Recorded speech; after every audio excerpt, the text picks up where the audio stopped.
तरीके का वातावरण इसको लेकर देखा जा रहा है।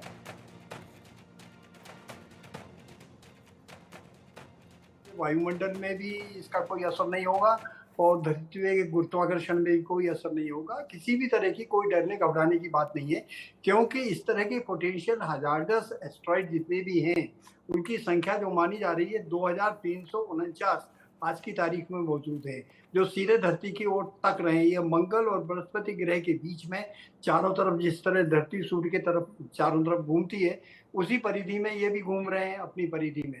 इनमें से कुछ तो बहुत छोटे छोटे हैं और कुछ जो है कई किलोमीटर, सैकड़ों किलोमीटर, बल्कि कुछ तो 1000 किलोमीटर तक के आकार के मौजूद हैं। ये माना जाता है कि ये किसी जमाने में जब इस ब्रह्मांड का निर्माण हुआ था, सोलर सिस्टम बना था, तब तो बचा खुचा मटीरियल है वो चारों तरफ घूम रहा है। एक सिद्धांत ये है।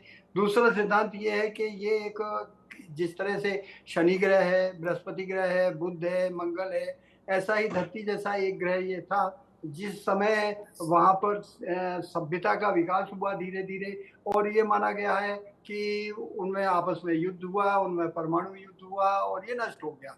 ये एक हाइपोथेसिस है। वो इसलिए हाइपोथेसिस का जन्म हुआ क्योंकि इनमें से कुछ टुकड़ों पर रेडियोधर्मिता पाई गई है। रहा सवाल ये कि पोटेंशियली हजार्डस एस्ट्रॉइड कौन से कहलाते हैं? जो एस्ट्रॉइड 10 मीटर से ज्यादा आकार के हों और बड़े भी हों, और साथ में ये माना जाए कि उनकी गति जो है वो काफी तेज होती है। वो तो निश्चित रूप से धरती जिस गति से घूम रही है, उससे भी तेज गति से ये अपना पथ से भ्रष्ट होकर और उस परिधि की ओर टकरा रहा है जहाँ धरती का प्लेन ऑफ ऑर्बिटेशन सूर्य के चारों तरफ है। रहा सवाल ये, इससे डरने की आवश्यकता इसलिए नहीं है कि अकेले 15 तारीख को 5 इस तरह के एस्ट्रॉइड जो है नजदीकी आ रहे हैं, जो कम से कम 8 मीटर के हैं और कुछ तो 36 मीटर के डायमीटर के हैं।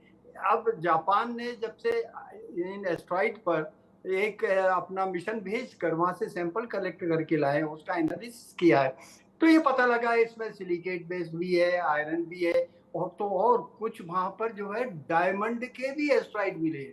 सोचिए, डायमंड, हीरा, और एक तो ऐसा एस्ट्रॉइड है जिसमें हीरे की बहुतायत मात्रा पाई गई है, जो ऑप्टिकल टेलीस्कोप और रेडियो टेलीस्कोप के द्वारा इसका पुष्टिकरण हो चुका है। कुछ एस्ट्रॉइड ऐसे हैं कि जो डंबल शेप में है, वो एक दूसरे के चारों तरफ घूम रहे हैं।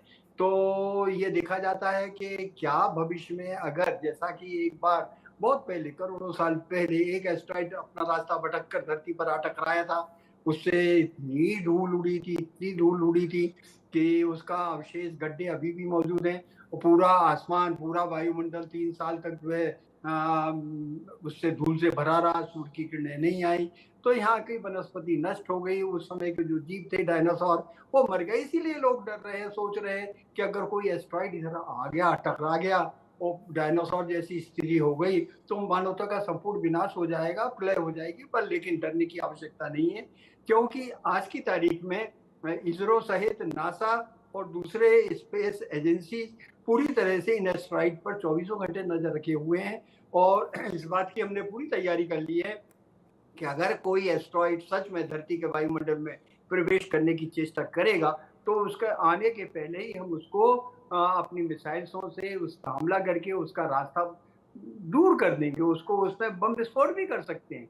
लेकिन वो नौबत नहीं आएगी, क्योंकि ये जो एक नेचुरल प्राकृतिक प्रक्रिया सृष्टि इतनी विशाल है, इतनी विशाल है। ये हमारे सौरमंडल, और सौरमंडल कितना बड़ा है? हेलो। हेलो, जी जी। जो सौरमंडल हमारा इतना बड़ा है कि अगर हम रात के अंधेरे में आसमान में ऊपर नजर उठाकर देखें, जहाँ कहीं प्रकाश की रोशनी आसपास से ना आ रही हो, तो आपको आसमान में एक दूधिया रास्ता दिखता है, जिसको हम मिल्की वे बोलते हैं।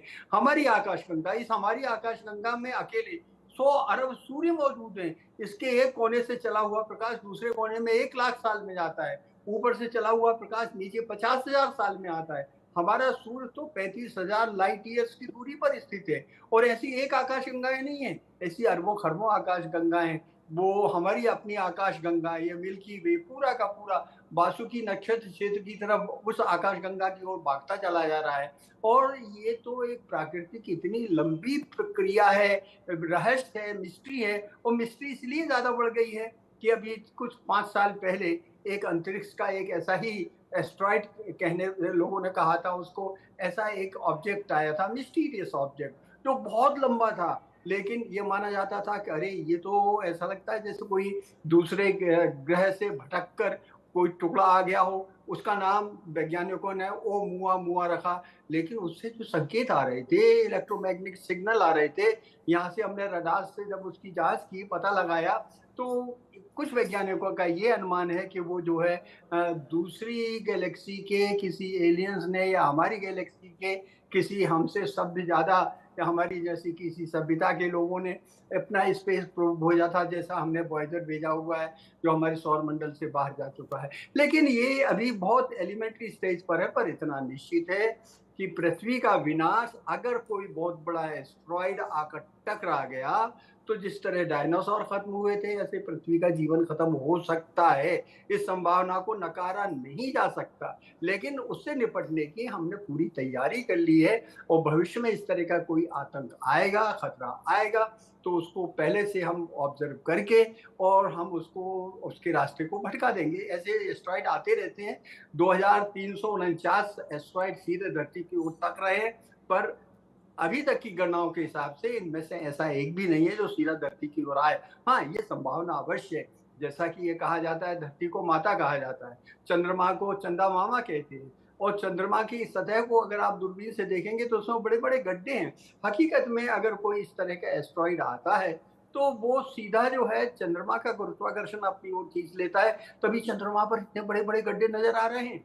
तो हमारी रक्षा के लिए सृष्टि ने या प्रकृति ने काफ़ी व्यवस्था कर रखी है। गुरुत्वाकर्षण क्षेत्र जो बन रहा है पृथ्वी का, वो निश्चित रूप से चंद्रमा के साथ उसका जो कपलिंग हो रहा है, उसके कारण ऐसा कोई एस्टेरॉयड अगर आएगा भी, तो 90% तो वो डिफ्लेक्ट हो जाएगा, चला जाएगा, बाहर चला जाएगा। लेकिन अगर आ भी गया, तो उसके निपटने के लिए हमारा विज्ञान तैयार है।